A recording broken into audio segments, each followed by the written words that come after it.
सोचो जरा, तुम्हारे पास सैकड़ों कॉन्टैक्ट्स हैं, सोशल मीडिया पर ढेर सारे दोस्त हैं, लेकिन फिर भी कभी कभी दिल में एक अजीब सी खाली जगह क्यों लगती है? क्यों ऐसा लगता है कि सब लोग हमारे आसपास हैं, फिर भी कोई हमें सच में समझ नहीं रहा? नमस्ते दोस्तों, आज की इस वीडियो में हम एक ऐसी किताब की शुरुआत समझने वाले हैं जो सिर्फ रिश्तों के बारे में नहीं है, बल्कि खुद इंसान बनने के बारे में है। हम इस किताब में जानेंगे कि कनेक्ट करने का मतलब सिर्फ बात करना नहीं होता। कनेक्ट का मतलब होता है बिना नकाब के, बिना डर के खुद को सामने वाले के सामने रखना। आज के टाइम में हम सब बिजी हैं, ऑफिस का प्रेशर, मोबाइल की नोटिफिकेशन और दिमाग में चलती हजारों बातें। हम हाय हेलो तो रोज करते हैं, लेकिन दिल की बात कब की थी, याद है? लेखक कहते हैं हमारी जिंदगी में रिश्ते एक लाइन की तरह होते हैं। एक तरफ सिर्फ पहचान और दूसरी तरफ वो रिश्ता जहां तुम जैसे हो वैसे ही स्वीकार किए जाते हो, जहां तुम्हें एक्टिंग नहीं करनी पड़ती। सोचो, जब तुम थके हुए हो और कोई पूछे सब ठीक है, और तुम सच में कह सको नहीं यार, आज मन ठीक नहीं है, बस वहीं से एक्सेप्शनल रिलेशनशिप शुरू होती है। आजकल हम इंस्टाग्राम पर मुस्कुराती फोटो डालते हैं, लेकिन ये नहीं बताते कि अंदर से हम टूटे हुए हैं। ये किताब हमें सिखाती है कि असली कनेक्शन फोटो से नहीं, फीलिंग्स से बनता है। और हाँ, यहाँ सिर्फ प्यार या दोस्ती की बात नहीं है। ऑफिस, परिवार, दोस्त, हर रिश्ता तब बेहतर होता है जब हम ईमानदार होते हैं, खुद से भी और दूसरों से भी। इस वीडियो के एंड तक तुम सीख लोगे कि क्यों सच्चे रिश्तों में थोड़ा डर, थोड़ी हिम्मत और थोड़ी ईमानदारी जरूरी होती है। और हाँ दोस्तों, डिस्क्रिप्शन में दिए गए टेलीग्राम चैनल को जरूर ज्वाइन करना। वहां इस किताब की एक पेज की सिंपल और काम की समरी मिल जाएगी। कम टाइम में पूरा सार, बिल्कुल सीधा और यूजफुल। तो चलो, आज से सिर्फ बात नहीं, कनेक्ट करना सीखते हैं। चलते हैं इस किताब की गहराई में उतरने के सफर पर। अध्याय 1, कनेक्शन की भूख। रात के 11 बजे हैं। मोबाइल हाथ में है, स्क्रीन पर दर्जनों नोटिफिकेशन चमक रहे हैं, लेकिन फिर भी दिल के अंदर कहीं एक अजीब सी खाली जगह है। ऐसा क्यों लगता है कि हम सबके बीच रहते हुए भी अकेले हैं? यही सवाल इस किताब की शुरुआत करता है, और यहीं से शुरू होती है कनेक्शन की भूख। आज की दुनिया में हम पहले से ज्यादा जुड़े हुए हैं, लेकिन पहले से ज्यादा कटे हुए भी हैं। व्हाट्सएप, इंस्टाग्राम, कॉल्स, मीटिंग्स, सब कुछ है। फिर भी जब दिन खराब जाता है, जब मन टूटता है, तो ऐसा कोई क्यों नहीं मिलता जिसके सामने हम बिना फिल्टर के बैठ सकें? इस अध्याय में लेखक हमें बताते हैं कि इंसान की सबसे गहरी जरूरत पैसा, पावर या सक्सेस नहीं है। सबसे गहरी जरूरत है किसी के लिए मायने रखना, किसी ऐसे इंसान का होना जिसके सामने हमें मजबूत बनने की एक्टिंग ना करनी पड़े। सोचो जरा, ऑफिस में सब ठीक चल रहा है, काम हो रहा है, लेकिन बॉस की एक लाइन दिल में चुभ जाती है। घर आकर तुम कहते हो सब ठीक है, लेकिन असल में सब ठीक नहीं होता। यही वो पल है जहां कनेक्शन की भूख पैदा होती है। लेखक कहते हैं हमारे ज्यादातर रिश्ते कॉन्टैक्ट तक सीमित रह जाते हैं, कनेक्शन तक नहीं पहुंचते। कॉन्टैक्ट मतलब नाम पता जानना, कनेक्शन मतलब दिल की हालत जानना।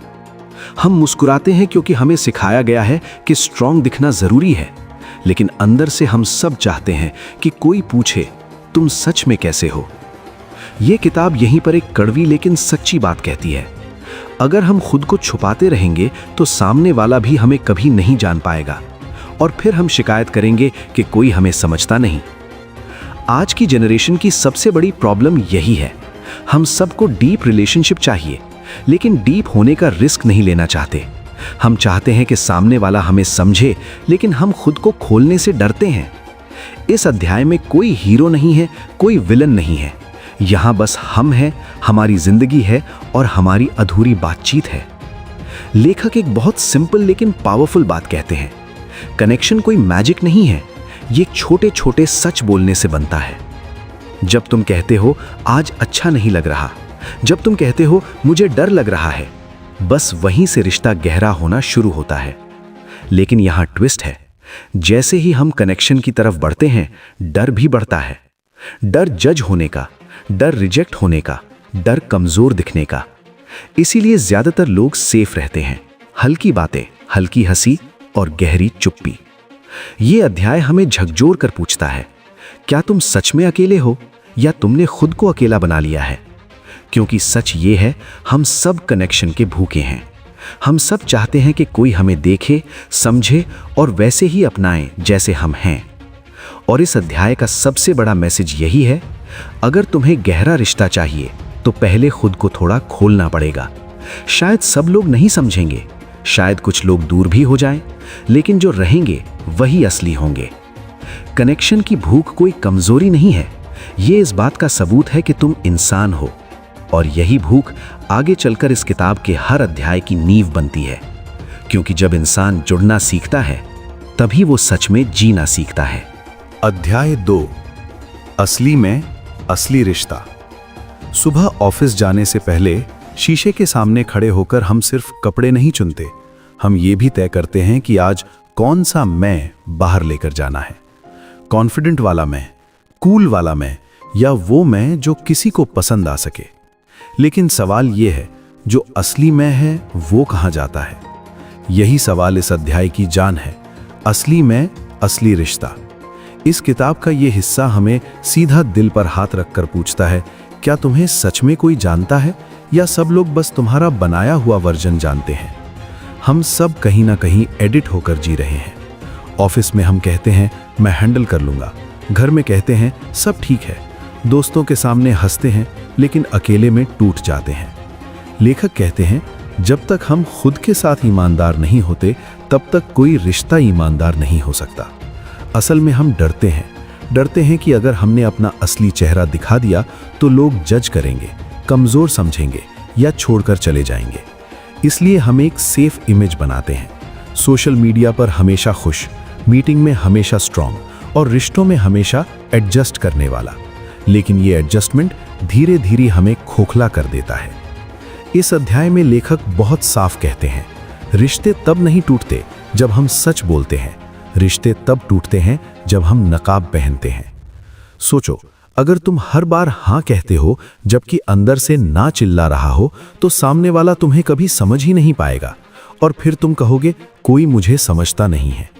असल में समस्या समझने की नहीं, दिखाने की है। यह अध्याय हमें सिखाता है कि असली बनना मतलब सब कुछ उगल देना नहीं है। असली बनना मतलब इतना ईमानदार होना कि जो महसूस हो रहा है वो कहा जा सके।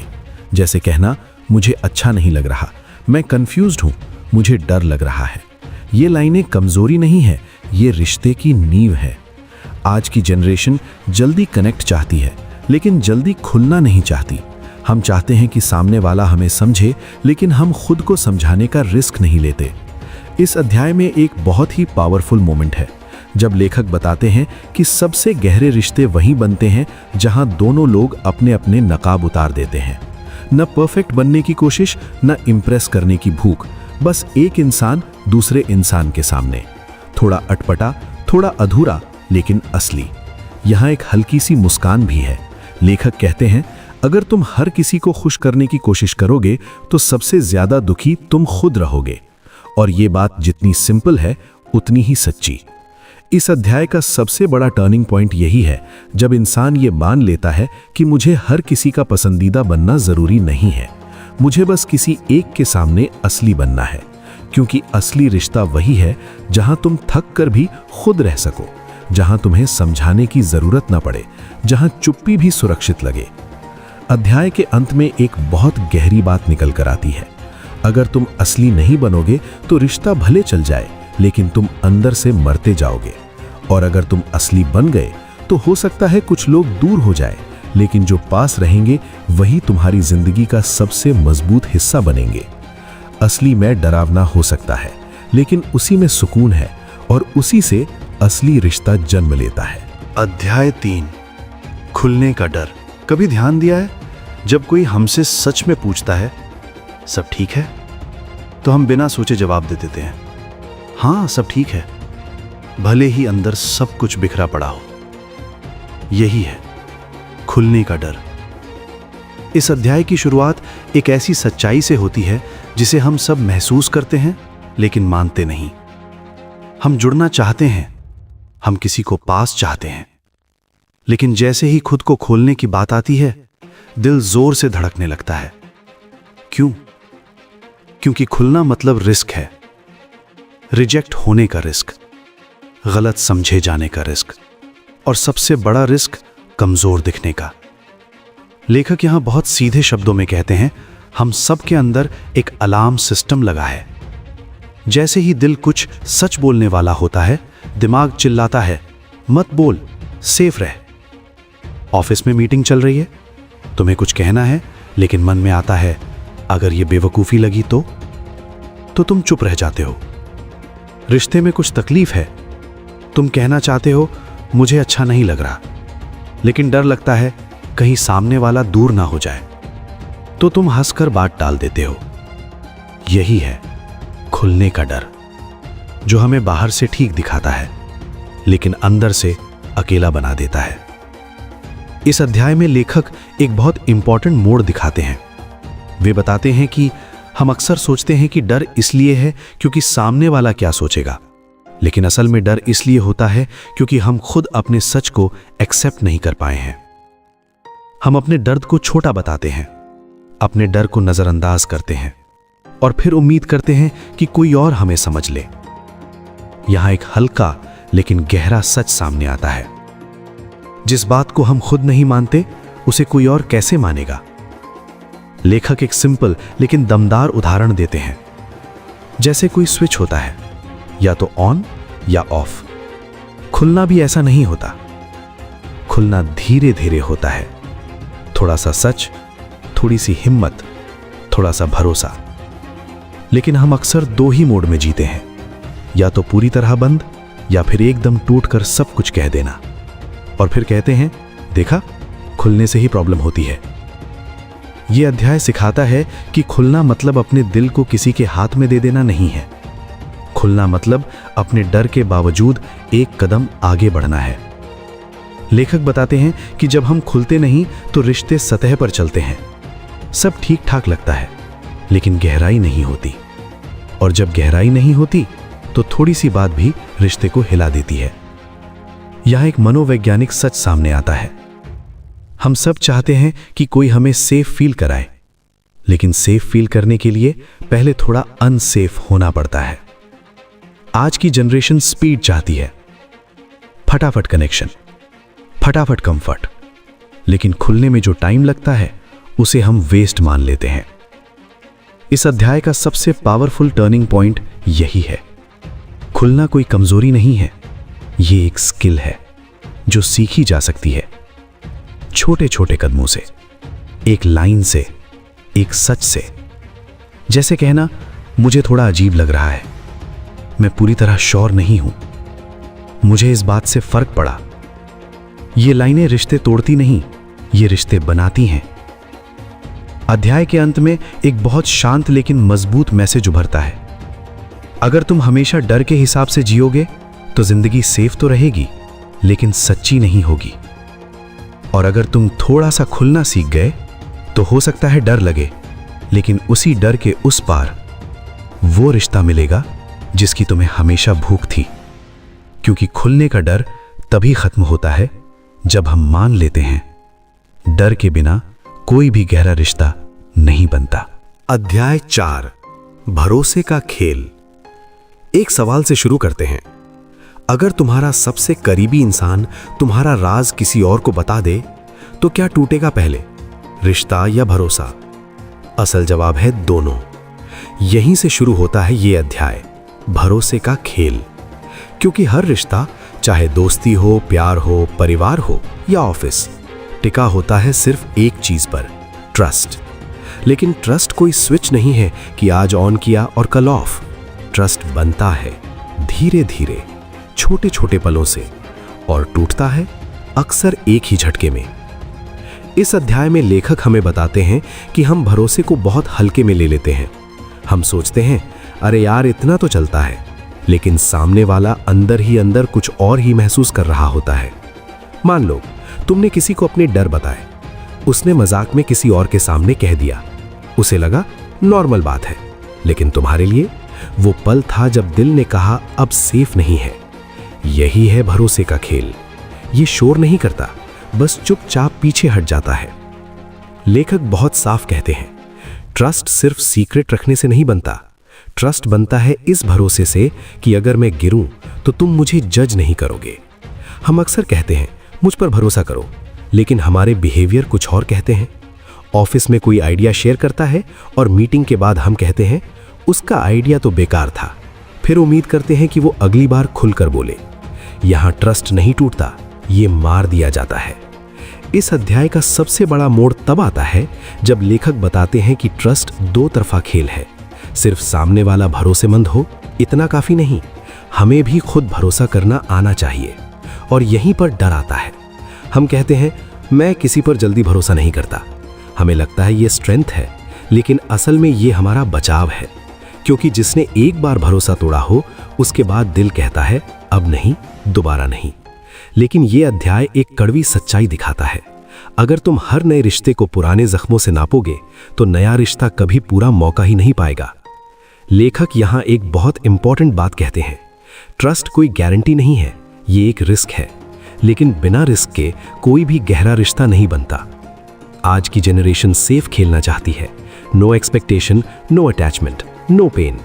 लेकिन यही सेफ खेल रिश्तों को खोखला बना देता है। इस अध्याय में एक हल्का सा ह्यूमर भी है। लेखक कहते हैं हम चाहते हैं कि लोग हमें पूरा ट्रस्ट दें, लेकिन हम खुद आधा ट्रस्ट भी देने से डरते हैं। और ये बात सुनकर थोड़ा हंसते हैं और फिर चुप हो जाते हैं, क्योंकि सच है। ये अध्याय सिखाता है कि ट्रस्ट परफेक्ट लोगों से नहीं बनता। ट्रस्ट बनता है उन लोगों से जो गलती होने पर उसे मान लेते हैं, जो कहते हैं मुझसे गलती हो गई, मैं समझ नहीं पाया, मुझे अफसोस है। ये शब्द ट्रस्ट की मरम्मत करते हैं। अध्याय के अंत में एक बहुत मजबूत मैसेज उभरता है। अगर तुम हर रिश्ते में पहले सबूत मांगोगे तो रिश्ता कोर्ट केस बन जाएगा। लेकिन अगर तुम थोड़ी जगह दोगे, थोड़ा भरोसा करोगे, तो वही रिश्ता तुम्हारा सबसे सेफ स्पेस बन सकता है। भरोसा कोई जुआ नहीं है, ये एक चुनाव है, हर दिन किया जाने वाला चुनाव। और जो ये चुनाव करना सीख जाता है वही रिश्तों के इस खेल में सच में जीतता है। अध्याय 5, बिना लड़े बात कैसे रखें। एक सीन सोचो, तुम्हारे मन में बहुत कुछ है कहने को, लेकिन जैसे ही मुंह खोलते हो आवाज का टोन बदल जाता है और सामने वाला तुरंत डिफेंस में चला जाता है। बात शुरू होने से पहले ही लड़ाई शुरू हो जाती है। यही है इस अध्याय का दिल। बात कहनी भी है, रिश्ता बचाना भी है। क्योंकि सच ये है, हम सबको बोलना आता है, लेकिन बात रखना बहुत कम लोगों को आता है। इस अध्याय की शुरुआत बहुत ही रियल सवाल से होती है। क्या हर मुश्किल बातचीत का मतलब झगड़ा ही होता है, या फिर हम उसे झगड़ा बना देते हैं? लेखक बताते हैं कि ज्यादातर लड़ाइयां मुद्दे की वजह से नहीं होती, वे टोन की वजह से होती हैं। हम क्या बोलते हैं उससे ज्यादा असर हम कैसे बोलते हैं उससे पड़ता है। घर में कोई छोटी सी बात हो, तुम कभी टाइम पर नहीं आते। ऑफिस में कोई बात हो, तुम हमेशा गड़बड़ कर देते हो। इन लाइनों में एक चीज कॉमन है, ये सुनते ही सामने वाला सुनना बंद कर देता है। क्यों? क्योंकि ये बातें नहीं है, ये आरोप है। इस अध्याय में लेखक हमें एक बहुत इंपॉर्टेंट मोड़ पर लाते हैं। वे कहते हैं अगर तुम्हें बिना लड़े बात रखनी है तो पहले यह समझना होगा कि सामने वाला दुश्मन नहीं है। हम अक्सर बातचीत को मैच बना लेते हैं, कौन सही है, कौन गलत है, कौन जीतेगा, और रिश्ते वहीं हार जाते हैं। लेखक यहां एक सिंपल लेकिन पावरफुल तरीका बताते हैं। जब भी कुछ कहना हो तो उंगली सामने वाले पर उठाने से पहले हाथ अपने दिल पर रखो। मत कहो तुम ऐसा करते हो, कहो जब ऐसा होता है तो मुझे ऐसा महसूस होता है। फर्क छोटा लगता है लेकिन असर बहुत बड़ा है। इस अध्याय में कई ऐसे पल आते हैं जहां एक लाइन पूरी बातचीत का रास्ता बदल देती है। जैसे ऑफिस में कोई कहता है तुम मेरी बात काट देते हो, तो सामने वाला तुरंत सफाई देने लगता है। लेकिन जब वही बात ऐसे कही जाए, जब मेरी बात बीच में रुकती है तो मुझे लगता है कि मेरी बात मायने नहीं रखती, तो सामने वाला पहली बार रुककर सोचता है। यही है बिना लड़े बात रखने की कला। यह अध्याय हमें यह भी दिखाता है कि कई बार हम सही होते हुए भी हार जाते हैं, क्योंकि हमारा तरीका गलत होता है। आज की जनरेशन जल्दी रिजल्ट चाहती है, सीधा बोलना, नो फिल्टर, नो पॉलिटिक्स। लेकिन रिश्ते एक्सेल शीट नहीं होते। यहां हर बात लॉजिक से नहीं, फीलिंग से चलती है। लेखक हल्के ह्यूमर के साथ कहते हैं, अगर हर बात जीतने का इरादा हो तो रिश्ते हारने के लिए तैयार रहो। और ये लाइन सीधा दिल पर लगती है। इस अध्याय का सबसे बड़ा टर्निंग पॉइंट यही है। बात रखने का मकसद सामने वाले को बदलना नहीं है। बात रखने का मकसद खुद को सामने रखना है। जब हम चिल्लाते हैं तो सामने वाला दीवार खड़ी कर लेता है। जब हम शांति से बोलते हैं तो दरवाजा खुलता है। यहां एक बहुत रियल सिचुएशन सामने आती है।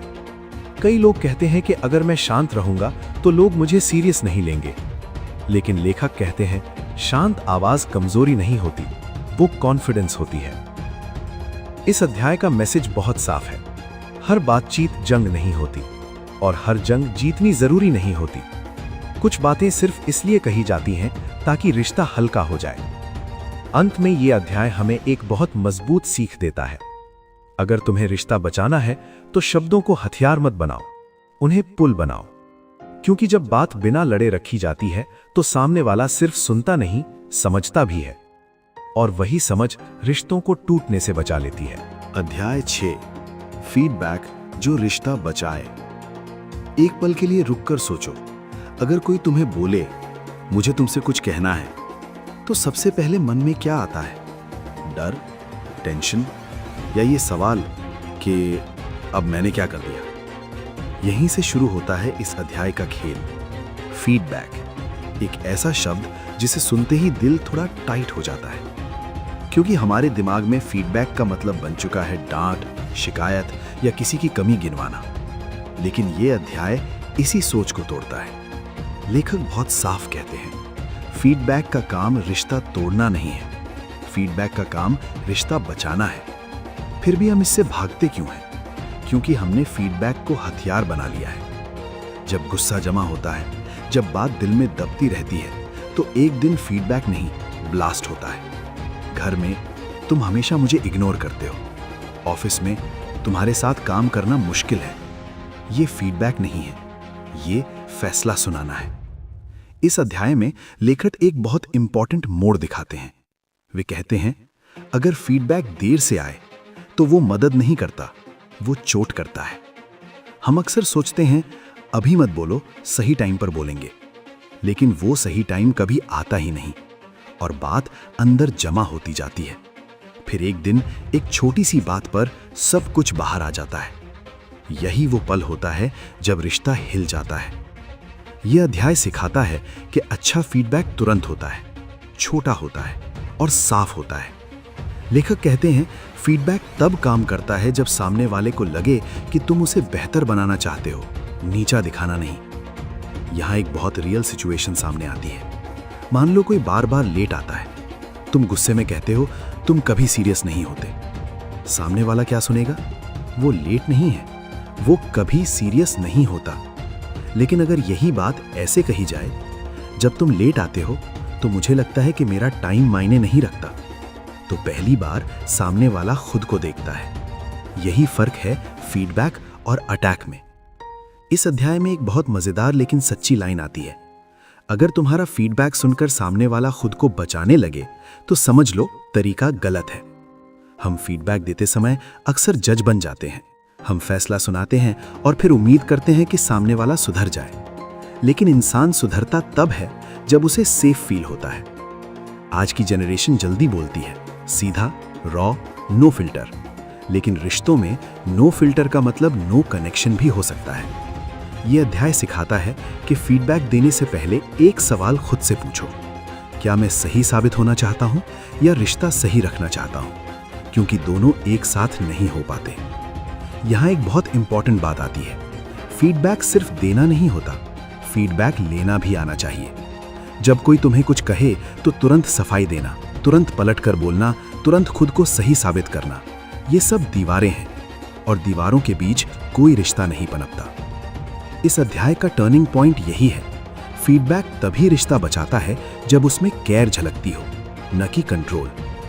अंत में यह अध्याय एक बहुत मजबूत मैसेज देता है, अगर तुम सच में किसी को अपने साथ रखना चाहते हो तो उसे आईना दिखाओ, लेकिन प्यार से, क्योंकि सही फीडबैक दिल तोड़ता नहीं, दिल खोलता है। और जब दिल खुलता है तो रिश्ता पहले से कहीं ज्यादा मजबूत हो जाता है। अध्याय 7, टकराव से ताकत तक। जैसे ही दो लोगों के बीच आवाज ऊंची होती है, हम तुरंत सोच लेते हैं अब रिश्ता गया।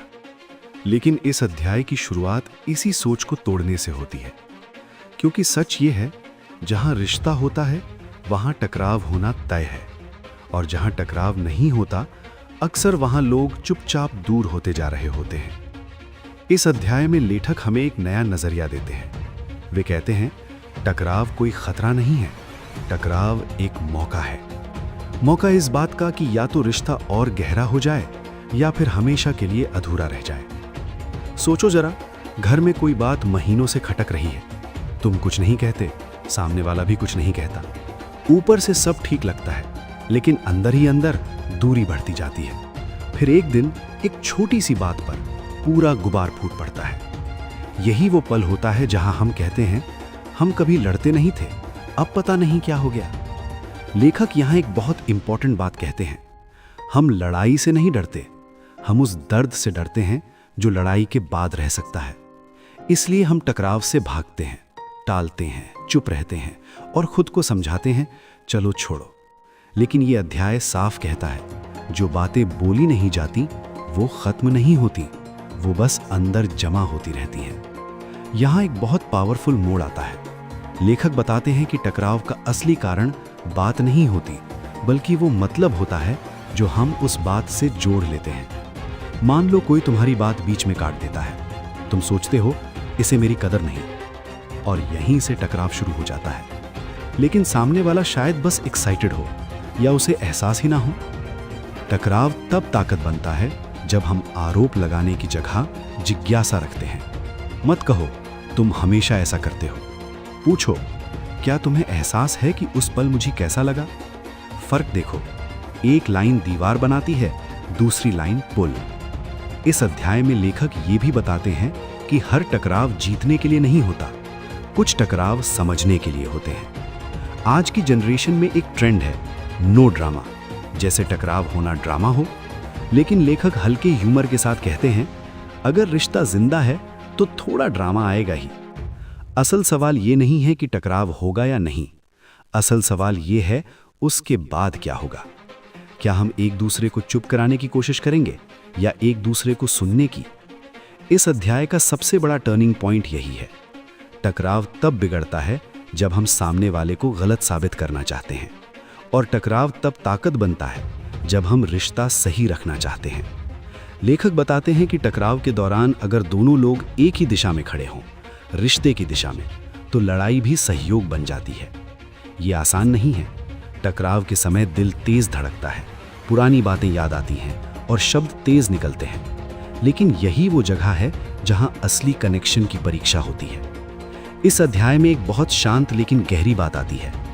टकराव से भागकर आप शांति नहीं पाते, आप दूरी पाते हैं, और टकराव को संभालकर आप शोर नहीं पाते, आप भरोसा पाते हैं।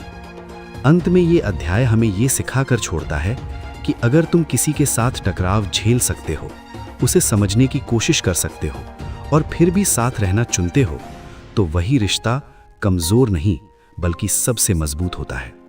क्योंकि टकराव से भागने वाले रिश्ते सिर्फ चलते हैं और टकराव से सीखने वाले रिश्ते वाकई जीते हैं। अध्याय 8, सीमाएं जो पास लाएं। अजीब बात है ना, जैसे ही हम सीमा शब्द सुनते हैं, दिमाग में दूरी, सख्ती और अलगाव की तस्वीर बन जाती है। लगता है जैसे सीमा बनाना मतलब किसी को दूर धकेल देना। लेकिन यह अध्याय यहीं पर हमें रोक देता है और बहुत शांति से कहता है, गलत समझ रहे हो। सीमाएं रिश्तों को तोड़ती नहीं है, सीमाएं रिश्तों को बचाती हैं। इस अध्याय की शुरुआत एक बहुत ही आम सिचुएशन से होती है। कोई इंसान जो हर वक्त हाँ कहता है, हर काम के लिए तैयार, हर रिक्वेस्ट पर अवेलेबल। ऊपर से लगता है कितना अच्छा इंसान है, लेकिन अंदर थकान है, चिड़चिड़ापन है और धीरे धीरे नाराजगी जमा हो रही है। यहीं से लेखक एक बड़ा सवाल उठाते हैं, अगर तुम हर बार खुद को पीछे रखोगे तो एक दिन रिश्ता आगे कैसे चलेगा।